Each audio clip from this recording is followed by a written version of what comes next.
Hello students, welcome to our current affairs session. In today's lecture, we will discuss some important current affairs of 11th of October 2024.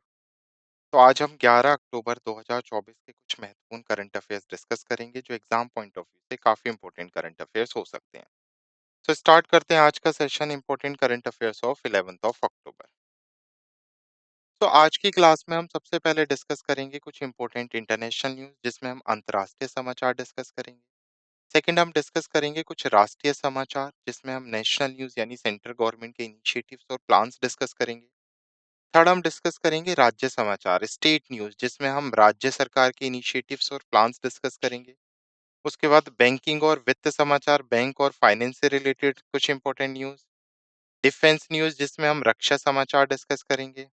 विज्ञान और प्रौद्योगिकी समाचार जिसमें हम science and technology से related कुछ महत्वपूर्ण समाचारों के बारे में डिस्कस करेंगे। नेक्स्ट कुछ हम इम्पोर्टेंट खेल समाचार देखेंगे, रिसेंटली स्पोर्ट्स इवेंट्स देखेंगे, स्पोर्ट्स से रिलेटेड जो भी इवेंट्स न्यूज में रहे हैं वो हम कवर करेंगे। कुछ महत्वपूर्ण दिनों की खबरें, बुक्स एंड ऑथर यानी पुस्तक और लेखक से रिलेटेड समाचार, कुछ इंपॉर्टेंट ऑब्चरी न्यूज, कुछ इंपॉर्टेंट शोक समाचार, पुरस्कार और मान्यताओं से रिलेटेड समाचार देखेंगे, सम्मेलन और शिखर सम्मेलन, रीसेंट अपॉइंटमेंट एंड रेजिग्नेशन यानी नियुक्तियां और इस्तीफे से रिलेटेड हम कुछ महत्वपूर्ण समाचार डिस्कस करेंगे।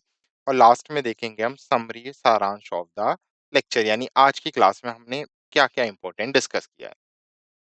तो ये 13 कैटेगरीज में हम आज के करंट अफेयर्स देखेंगे और इसको लास्ट में हम क्विक रिवीजन के थ्रू यानी सारांश हम पूरा देखेंगे आज के लेक्चर का।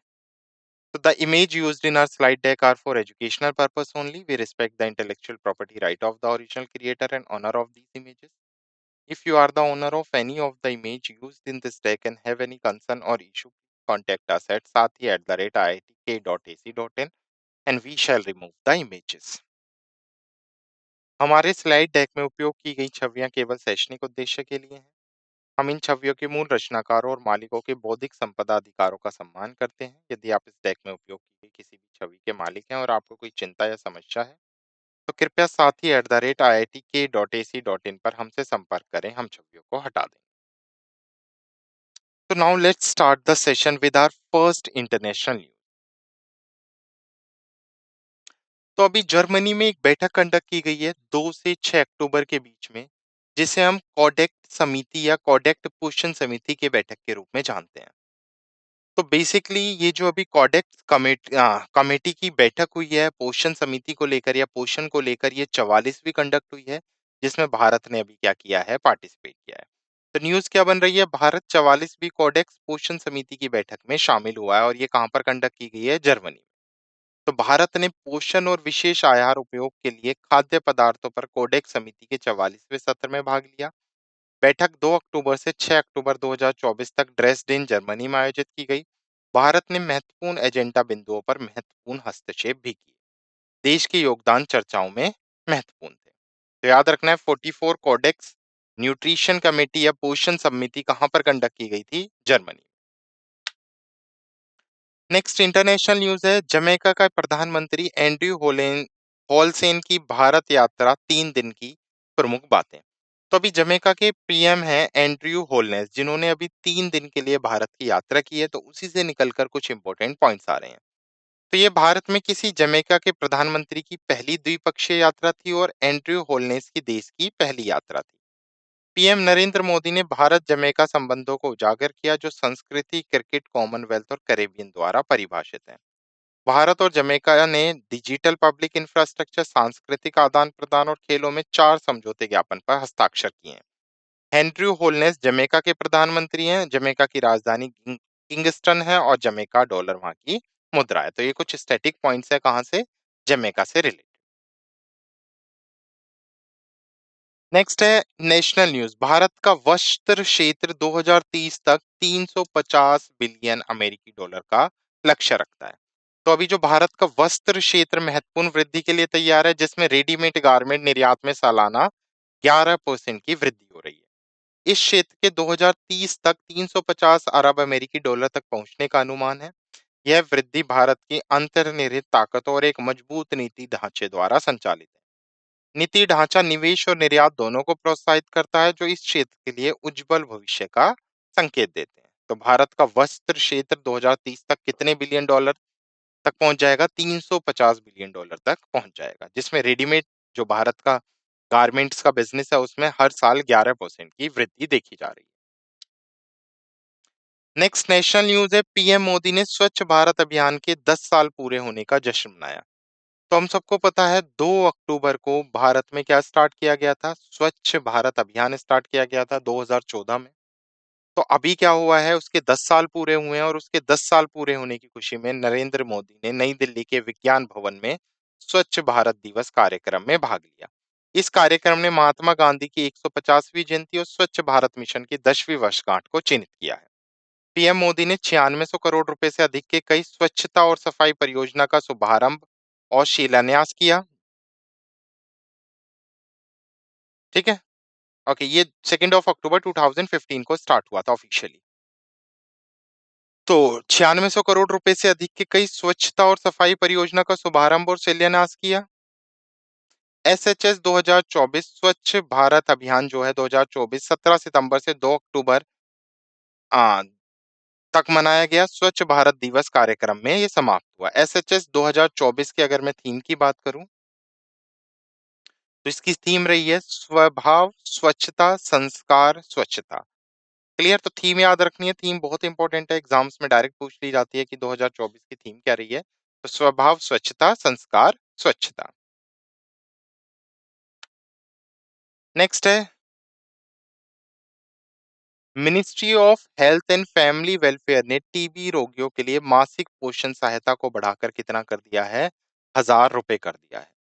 तो पहले ये 500 रुपए की राशि दी जाती थी, जिसको अभी बढ़ाकर कितना कर दिया है, 1000 रुपए कर दिया है। तो 7 अक्टूबर 2024 को केंद्रीय मंत्री जेपी नड्डा ने टीबी मरीज के लिए पोषण समर्थन में सुधार की घोषणा की। निश्चय पोषण योजना ने प्रति रोगी मासिक पोषण सहायता को 500 रुपए से बढ़ाकर कितना कर दिया है, 1000 रुपए कर दिया है। ऊर्जा सघन पोषण अनुपूरण उन रोगियों के लिए पेश किया जाएगा जिनका बीएमआई 18.5 किलोग्राम मीट्रिक स्क्वायर से कम है। इस पहल से लगभग 25 लाख टीबी मरीजों को लाभ होगा और इसमें 1040 करोड़ रुपए का अतिरिक्त खर्चा भी आएगा। निश्चय मित्र पहल को प्रधानमंत्री टीबी मुक्त भारत अभियान के तहत टीबी रोगियों के परिवार के सदस्यों तक विस्तारित किया जाएगा। क्लियर, तो याद रखना है इसकी राशि बढ़ाकर कितनी कर दी है, 500 से 1000 रुपए। नेक्स्ट है स्टेट न्यूज, कैमरून बिहार का दूसरा टाइगर रिजर्व के रूप में क्या हुआ है, मंजूर कर दिया गया है। तो दूसरे की बात हो रही है, तो पहला भी कोई ना कोई होगी। तो चंपारण में वाल्मीकि टाइगर रिजर्व बिहार का पहला टाइगर रिजर्व था और अभी कैमरून को क्या कर दिया गया है, बिहार के दूसरे बाघ अभ्यारण्य संरक्षण के रूप में मंजूरी दी है। यह बिहार सरकार के कैमूर वन्यजीव अभ्यारण्य को विकसित करने के प्रस्ताव का अनुसरण करता है। पश्चिम चंपारण में वाल्मीकि टाइगर रिजर्व पहला टाइगर रिजर्व था। नया आरक्षित क्षेत्र इस क्षेत्र में वन्यजीव संरक्षण को बढ़ावा देने का लक्ष्य रख लक्ष्य रखता है। तो इसका मेजरली पर्पस क्या है, जो वाइल्ड लाइफ है कंजर्वेशन है उसको, ये वाइल्ड लाइफ को कंजर्व किया जा सके, प्रोटेक्ट किया जा सके। नेक्स्ट स्टेट न्यूज है, असम शहर जिलों को लागू करने वाला भारत का पहला राज्य बन गया है। तो इंपॉर्टेंट न्यूज है, Assam became first state to implement co district the new administrative structure. तो को डिस्ट्रिक्ट क्या है, ये एक नई प्रशासनिक संरचना है। तो असम जिला प्रशासन को विकेंद्रीकृत करने का एक अग्रणी पहल को डिस्ट्रिक्ट डिस्ट्रिक्ट को शुरू करने और संचालित करने वाला भारत का पहला राज्य बन गया है। असम में नागरिकों के घरों के करीब शासन लाने के लिए 21 सह जिलों की शुरुआत की गई है। यह पहल 24 नागरिक उप विभागों की पूर्व प्रणाली को समाप्त करती है। सह जिले प्रमाण पत्र, राशन कार्ड और भूमि परमिट जारी करने जैसी आवश्यकताएं सेवाओं की डिलीवरी को सुव्यवस्थित करेगी। सरकार का लक्ष्य असम के सभी 126 विधानसभा क्षेत्रों में सह जिला कार्यालयों की स्थापना करना है। क्लियर, तो सह जिला लागू करने वाला पहला राज्य कौन सा बना है भारत का, असम।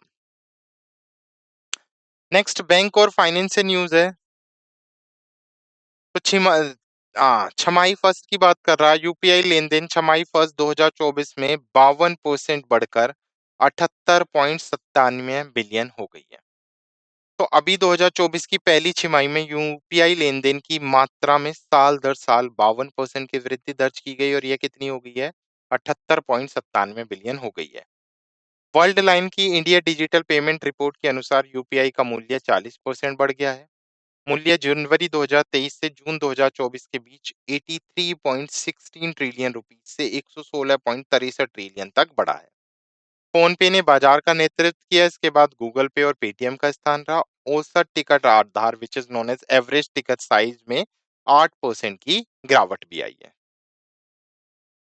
क्लियर। नेक्स्ट, बैंक और फाइनेंस से ही न्यूज है। एसबीआई कार्ड और सिंगापुर एयरलाइंस ने दो सह ब्रांडेड क्रेडिट कार्ड लॉन्च किए, क्रिस फ्लायर एसबीआई कार्ड और Kris Flyer SBI card एक्सपेक्स।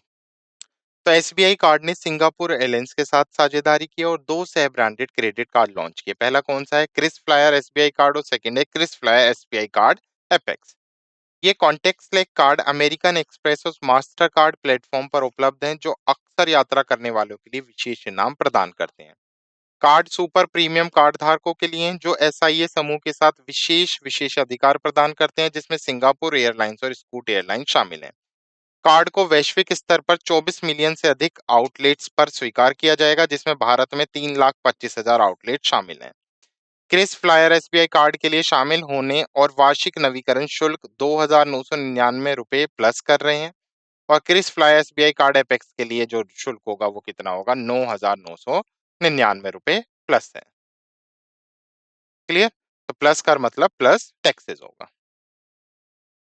Next defence news है। भारतीय नौसेना ने नौसैनिक नागरिकों के बीमा कवरेज के लिए बजाज अलायंस के साथ टाइप किया। अब देखो, दो ऑर्गेनाइजेशन है, एक बजाज अलायंस जो एनबीएफसी है और एक इंडियन नेवी, ताकि जो इंडियन नेवल और सिविलियंस है उनको बजाज अलायंस के थ्रू इंश्योरेंस प्रोवाइड किया जा सके।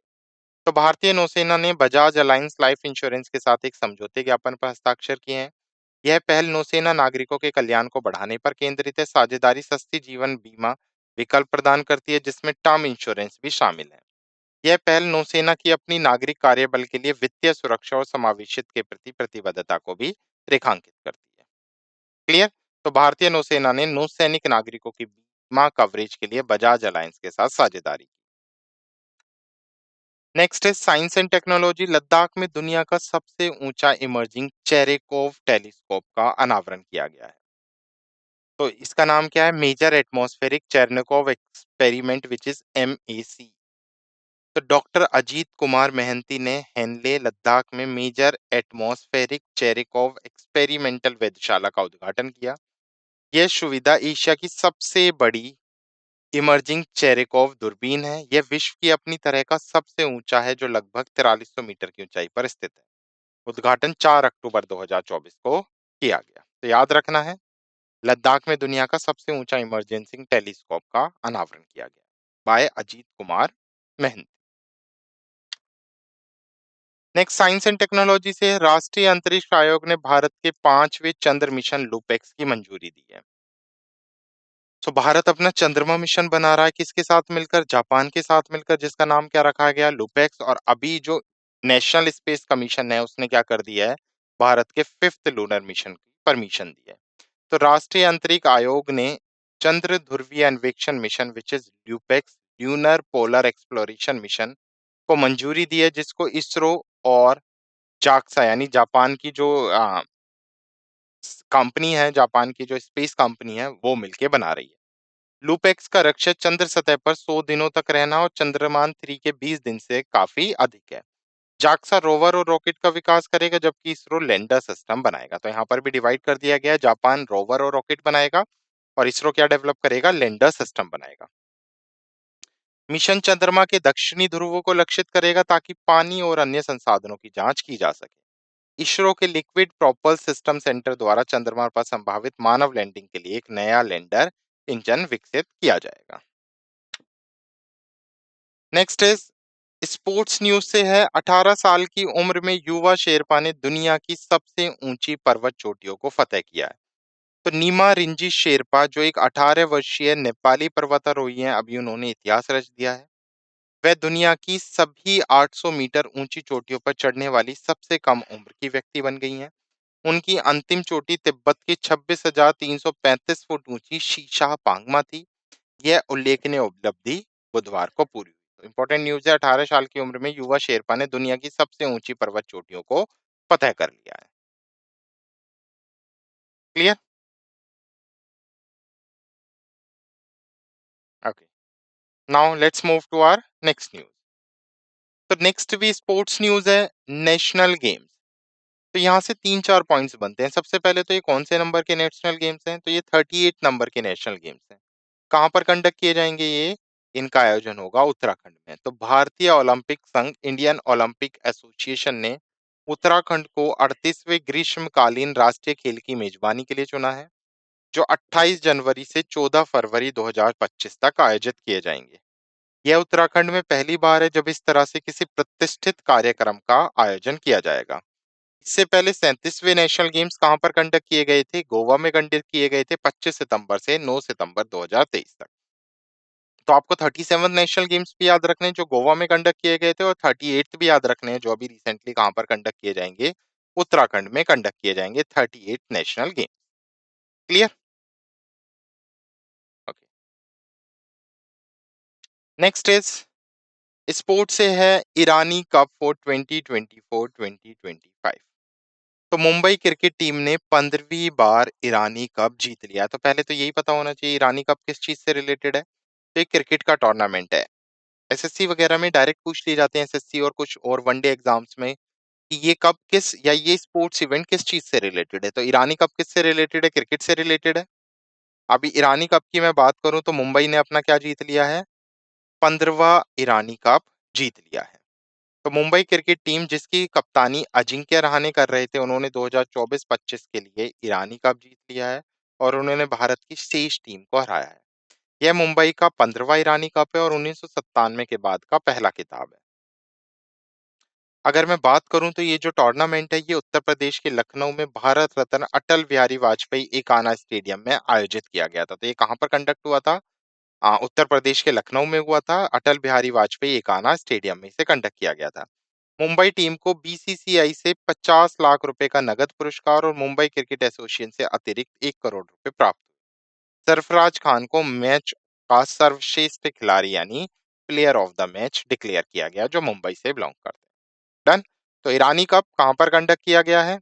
उत्तर प्रदेश में। और किसने जीता है? मुंबई ने। कौन सी बार जीता है मुंबई ने? ये 15th बेसिकली ये टाइटल है मुंबई का, यानी 15वीं बार मुंबई ने ईरानी कप जीत लिया। लास्ट मुंबई ने 1997 में जीता था, उसके बाद अब जीता है 2024 में। Done. Next is important day news. तो इम्पोर्टेंट डे से अगर मैं बात करूं तो विश्व प्रवासी पक्षी दिवस, world migratory bird day. So world migratory bird day एक द्विवार्षिक वैश्विक कार्यक्रम है। बेसिकली ये 11 मई और 12 अक्टूबर को मनाया जाएगा 2024 में। इसका उद्देश्य क्या है? इसका पर्पस क्या है? जो प्रवासी पक्षी हैं और उनके आवासों के संरक्षण के बारे में लोगों में जागरूकता बढ़ानी है। नेक्स्ट 2024 की अगर थीम की बात करें तो 2024 के लिए थीम क्या रही है? पक्षियों के लिए कीड़े हैं, जो प्रवासी पक्षियों के लिए कीड़े के महत्व को भी उजागर करता है। तो इंपॉर्टेंट डे है विश्व प्रवासी पक्षी दिवस। पूछ लेगा कितनी बार सेलिब्रेट किया जाता है? साल में 2 बार। 2024 के लिए कब मनाया गया? 11 मई और 12 अक्टूबर को मनाया गया। और 2024 के लिए अगर मैं थीम की बात करूं तो पक्षियों के लिए कीड़े हैं इस बार की थीम। नेक्स्ट इंपॉर्टेंट डे से मैं बात करूं तो अंतर्राष्ट्रीय आपदा जोखिम न्यूनीकरण दिवस। तो international day for disaster risk reduction.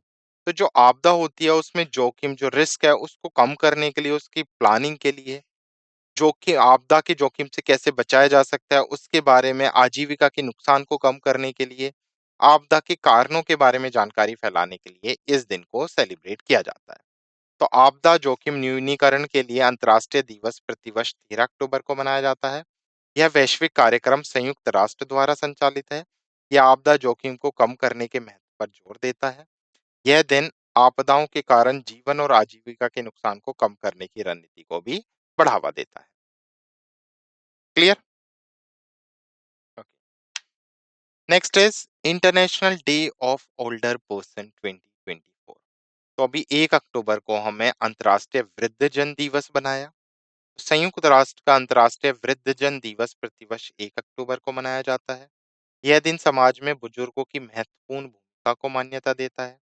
2024 का विषय रहा है गरिमा के साथ वृद्ध अवस्था, विश्व भर में वृद्ध व्यक्तियों के लिए देखभाल और समर्थन प्रणाली प्रणाली को मजबूत करने का महत्व। ध्यान वैश्विक जनसंख्या के वृद्ध होने के साथ देखभाल प्रणाली में सुधार पर है। 1 अक्टूबर 2024 अंतर्राष्ट्रीय वृद्धजन दिवस की कौन सी वर्षगांठ है? ये 34वीं वर्षगांठ है। तो अंतर्राष्ट्रीय वृद्धजन दिवस 2024 फर्स्ट ऑफ अक्टूबर। नेक्स्ट है वर्ल्ड टीचर्स डे, विश्व शिक्षक दिवस। तो एक तो होता है नेशनल टीचर्स डे जो 5 सितंबर को बनाया जाता है। यहाँ पे मैं बात कर रहा हूँ वर्ल्ड टीचर डे जो कब मनाया जाता है? 5 अक्टूबर को। तो यूनेस्को का विश्व शिक्षा दिवस शिक्षकों के योगदान को मान्यता देने के लिए प्रतिवर्ष भारत वर्ल्ड में 5 अक्टूबर को मनाया जाता है। 2024 की अगर मैं थीम की बात करूं तो शिक्षकों की आवाज को महत्व देना, शिक्षक के लिए एक नया सामाजिक अनुबंध। विश्व शिक्षक दिवस पहली बार 5 अक्टूबर 1994 को बनाया गया था। यह दिन 1966 के सम्मेलन की 30वीं वर्षगांठ का स्मरण करता है। यूनेस्को बेसिकली इसे सेलिब्रेट करता है, यूनेस्को के थ्रू मनाया जाता है। तो यूनेस्को से अगर मैं बात करूं तो यूनेस्को का हेडक्वार्टर कहाँ पर है? पेरिस, फ्रांस में, और इसको 1945 में एस्टेब्लिश किया गया था। क्लियर? तो United Nation Educational and Scientific Cultural Organization. International Day of Non Violence, अंतर्राष्ट्रीय अहिंसा दिवस 2024। तो अहिंसा के लिए किसको जाना जाता है? महात्मा गांधी जी को। गांधी जयंती कब आती है? 2 अक्टूबर। तो यहाँ से भी आप याद रख सकते हैं कि हर साल 2 अक्टूबर को गांधी जयंती के उत्सव या महोत्सव पे या गांधी जयंती के उपलक्ष्य में हम क्या सेलिब्रेट करते हैं? अंतर्राष्ट्रीय अहिंसा दिवस। इसको संयुक्त राष्ट्र के थ्रू मान्यता दी गई है। 2 अक्टूबर 2024 को हम गांधी जी की 155वीं जयंती मना रहे हैं। और इस दिवस की बात करूं तो ये 18वां अंतर्राष्ट्रीय अहिंसा दिवस। तो यह दिन 15 जून 2007 को संकल्प के माध्यम से यूएनजीए द्वारा स्थापित किया गया था।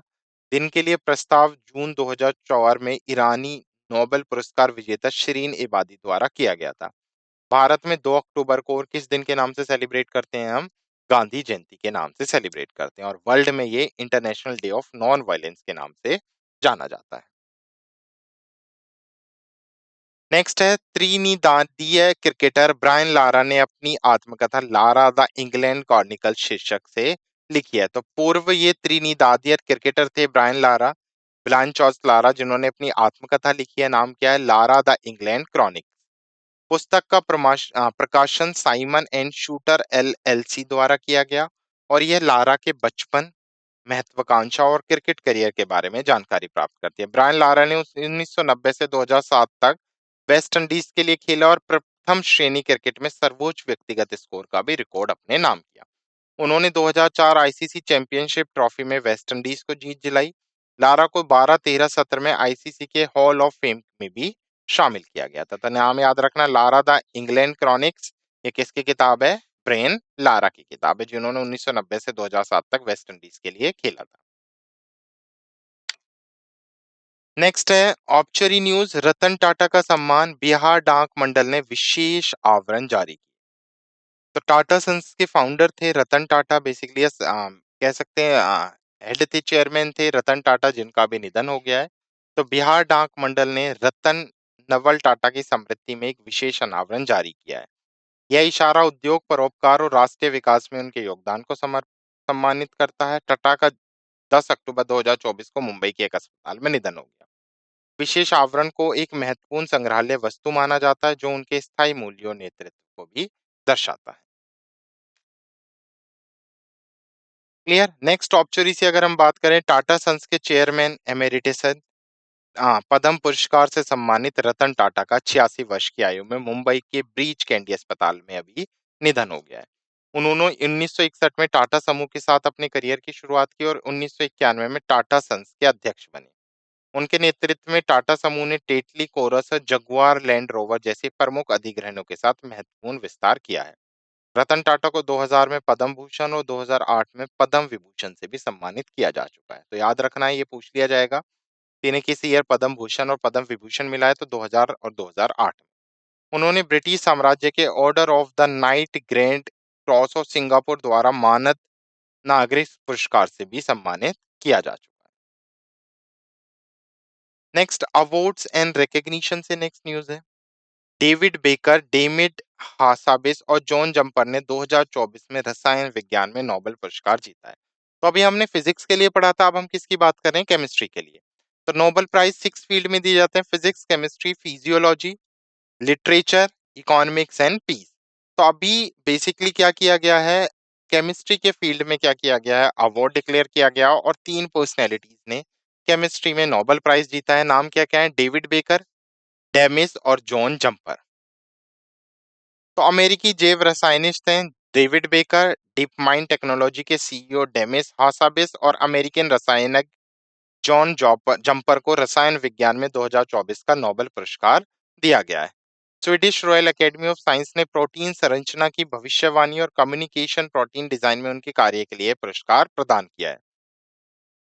पुरस्कार राशि 11 मिलियन स्वीडिश क्रोन है, जिसमें आधा हिस्सा डेविड बेकर को और बाकी आधा हिस्सा संयुक्त रूप से डेमिस और जॉन बम्पर को मिलेगा।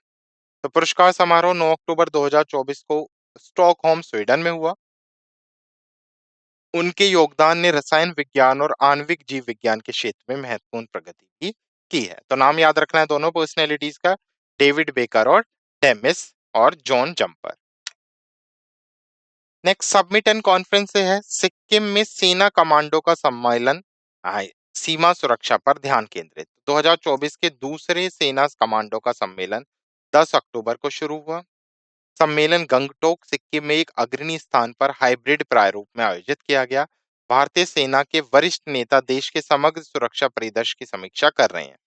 सम्मेलन का उद्देश्य प्रमुख वैचारिक मुद्दों को संबोधित करना और उभरती चुनौतियों के लिए रणनीति तैयार करना है। तो याद रखना है, सिक्किम में सेना कमांडर का सम्मेलन। Clear. Next is appointment news. तो राष्ट्रीय इस्पात निगम लिमिटेड है, जिसके एडिशनल चार्ज ऑफ सीएमडी किसको बनाया गया है, अजीत कुमार सक्सेना को। तो अजीत कुमार सक्सेना ने RINL, जिसे किस नाम से जाना जाता है, राष्ट्रीय इस्पात निगम लिमिटेड के अतिरिक्त प्रभार सीएमडी का प्रभार संभाला है। तो अजीत कुमार सक्सेना को राष्ट्रीय इस्पात निगम लिमिटेड के अध्यक्ष और प्रबंध निर्देशक का अतिरिक्त प्रभार दिया गया है। वह वर्तमान में इस्पात मंत्रालय के तहत एक मिनी रतन CPSE MOIL लिमिटेड के CMD के रूप में कार्यरत हैं। अजीत कुमार सक्सेना ने अतुल भट्ट का स्थान लिया। तो इससे पहले इस पद पर कौन थे, अतुल भट्ट थे, जो 9 सितंबर 2024 से 30 सितंबर 2024 को अपनी सेवानिवृत्ति तक व्यक्तिगत अवकाश पर चले गए। वह नई जिम्मेदारी को तुरंत प्रभाव से संभालेंगे।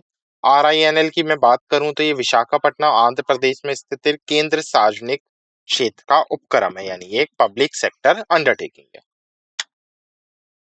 नेक्स्ट अपॉइंटमेंट से ही है मार्टिन शेलगेल, जिन्हें अभी चेयरमैन बनाया गया है SNB गवर्निंग बोर्ड का। तो स्विस नेशनल बैंक के गवर्निंग बोर्ड का न्यू चेयरमैन किसको अपॉइंट किया गया है, मार्टिन को अपॉइंट किया गया है। तो 1 अक्टूबर 2024 को मार्टिन ने स्विस नेशनल बैंक के गवर्निंग बोर्ड के नए अध्यक्ष के रूप में कार्यभार संभाला। उन्होंने थॉमस जॉर्डन का स्थान लिया। तो इससे पहले इस पद पर थॉमस जॉर्डन थे और स्विट्जरलैंड के ज्यूरिख में SNB के विभाग के प्रमुख के रूप में भी कार्यभार संभाला। शलेगे 2022 से गवर्निंग बोर्ड के उपाध्यक्ष के रूप में कार्य कर रहे थे और SNB के विभाग सेकंड का नेतृत्व कर रहे हैं। फेडरल काउंसिल ने 26 जून 2024 को मार्टिन शेलगेल को नया अध्यक्ष नियुक्त किया है। एंटोनी मार्टिन और पेटा त्यूसजिंड को भी SNB गवर्निंग बोर्ड में नई भूमिका के रूप में नियुक्त किया गया है। तो नाम यहाँ पे मेन आपको मार्टिन शलेगेल रखना है, जिसको SNB गवर्निंग बोर्ड के अध्यक्ष के रूप में नियुक्त किया गया। क्लियर। ओके। सो ये थे कुछ हमारे इंपॉर्टेंट करंट अफेयर्स जो 11 अक्टूबर 2024 के हमने डिस्कस किए। Now let's quick revise the session through summary. तो सबसे पहले हमने कुछ अंतर्राष्ट्रीय समाचार डिस्कस किए। अंतर्राष्ट्रीय समाचार में हमने देखा कि इंडिया ने जो 44 कोडेक्स न्यूट्रिशन कमेटी है उसमें पार्टिसिपेट किया है। उसके साथ साथ हमने देखा कि जो जमैका के प्राइम मिनिस्टर हैं एंड्रयू होलनेस, उन्होंने अभी 3 दिन की भारत की दौरा यात्रा की है। देन हमने कुछ राष्ट्रीय समाचार देखे। राष्ट्रीय समाचार में हमने देखा कि जो भारत का वस्त्र क्षेत्र है वो 2030 तक $350 बिलियन का लक्ष्य प्राप्त कर लेगा। उसके साथ साथ पीएम मोदी ने स्वच्छ भारत अभियान के 10 साल पूरे होने का जश्न मनाया और ministry of home and family welfare ने टीबी मरीजों के मासिक पोषण सहायता को 500 रुपए से बढ़ाकर कितना कर दिया है, 1000 रुपए कर दिया है। नेक्स्ट हमने कुछ राज्य समाचार देखे जिसमें हमने देखा कि कैमरू को बिहार के दूसरे टाइगर रिजर्व के रूप में मंजूरी मिलेगी आफ्टर वाल्मीकि टाइगर रिजर्व। पहला कौन सा रहा है? वाल्मीकि। असम शहर जिले नई प्रशासनिक संरचना को लागू करने वाला भारत का पहला राज्य बन गया है। बैंक और वित्त समाचार जिसमें हमने देखी यूपीआई लेन देन 2024 में 52% बढ़कर कितना हो गया है? 78.97 बिलियन हो गया है। उसके साथ साथ हमने एसबीआई कार्ड और सिंगापुर एयरलाइंस का को वेंचर देखा जिसमें दो को ब्रांडेड क्रेडिट कार्ड लॉन्च किए गए। नेक्स्ट हमने कुछ डिफेंस न्यूज देखी जिसमें हमने देखा भारतीय नौसेना ने नौसैनिक नागरिकों के बीमा कवरेज के लिए बजाज अलायंस के साथ साझेदारी की है। साइंस एंड टेक्नोलॉजी से हमने देखा लद्दाख में विश्व का सबसे ऊंचा इमर्जिंग चेरेकोव टेलीस्कोप का अनावरण किया गया। नेक्स्ट हमने देखा राष्ट्रीय अंतरिक्ष आयोग ने भारत के 5वें चंद्र मिशन लुपेक्स को क्या दे दी है? मंजूरी दे दी है। स्पोर्ट्स इवेंट से हमने देखा 38वें राष्ट्रीय खेलों का आयोजन उत्तराखंड में होगा। उसके साथ साथ युवा शेरपा ने 18 वर्ष की आयु में विश्व की सबसे ऊंची पर्वत चोटी को फतह किया। और 2024-25 के लिए रानी कप किसने जीत लिया है? मुंबई ने जीत लिया। और मुंबई का कौन सा टूर्नामेंट है? 15वीं बार टाइटल है। नेक्स्ट इंपॉर्टेंट डेज में विश्व प्रवासी पक्षी दिवस, आपदा जोखिम न्यूनीकरण डे और अंतर्राष्ट्रीय वृद्धजन दिवस। विश्व शिक्षक दिवस और अंतर्राष्ट्रीय अहिंसा दिवस 2 अक्टूबर। बुक्स एंड ऑथर से हमने देखा लारा द इंग्लैंड क्रॉनिकल्स जिसको अभी ब्रेन लारा ने अपनी आत्मकथा का अनावरण किया। शोक समाचार में हमने रतन टाटा के बारे में देखा जो उनको सम्मानित किया गया बिहार डाक मंडल ने विशेष कवर जारी करके। पुरस्कार में हमने केमिस्ट्री से नोबेल प्राइज देखा है जो 3 लोगों को दिया गया है, डेविड बेकर, डेमिस और जॉन को। शिखर सम्मेलन में हमने देखा सीमा सुरक्षा पर ध्यान केंद्रित करने के लिए सिक्किम में सेना कमांडर का शिखर सम्मेलन हुआ। और नियुक्तियों से हमने देखा आरआईएनएल के सीएमडी के रूप में अतिरिक्त प्रभार संभालेंगे अजीत कुमार सक्सेना और मार्टिन शलेगे ने एसएनबी गवर्निंग बोर्ड के चेयरमैन के रूप में कार्यभार संभाला। क्लियर? तो ये थे कुछ हमारे इंपॉर्टेंट करंट अफेयर्स 11 अक्टूबर 2024 के जो हमने डिस्कस किए। I hope you like this session. Thank you.